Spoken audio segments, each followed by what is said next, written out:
صح كان البعض قالوا لنا باللي راهم يضلوا يحطوكم في الرتبه 150 190 و100 وما نعرف واش الهي. هذيك سهله. تحبوا غدوه نرجعوا مع الاولين من اسهل ما يكون. نقسم لكم بالله من اسهل ما يكون.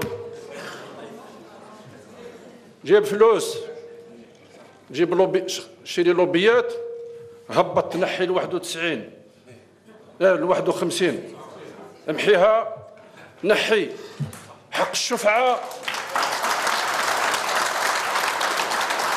وتشوفوا انذاك كان ما نكونوش من الاوائل كما الفريق الوطني اليوم اللي راهم ما بين 25 الاولين الحمد لله. وفريق وقت وطني نغتنم الفرصه مش تاع اليوم، هذا تاع مستقبل، لان كلهم شباب الحمد لله يا ربي استثمرنا فيهم. الفريق الوطني تاع اليوم تشوفوه في 4 سنين 10 خطرات احسن. هذا هو الاستثمار اللي قامت به الجزائر. علاه نقولها لك باش نقارن كذلك مع الاقتصاد الوطني. تروحوا تشوفوا لنا دائما الارقام هذو تاع ريبورتير سون فرونتيير هذوك، وقت تشوفوا الصحافه تاعنا كاش ما نهار قلنا لهم ما تهضروش، حاسب على روحك. التلفزيون كاش ما قلنا لهم هكذا، ما هذا التلفزيون لو ان تي في هذيك تاع الدوله، كل واحد يتكلف باموره، يحطونا مع دائما مع الاخرين.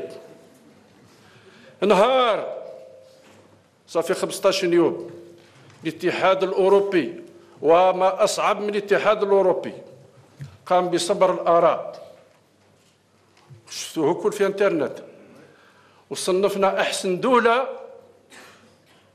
في المغرب،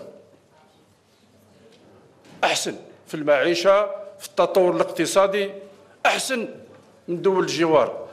قال هذا كذب.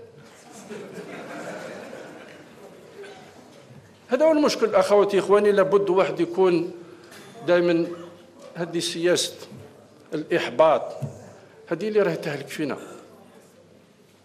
لا كان ما فيش تماسك ما بين المشرع والمنفذ، ما قلناش حنا، ما قلناش نتفاهموا على خلاها، نتفاهموا على خيرها.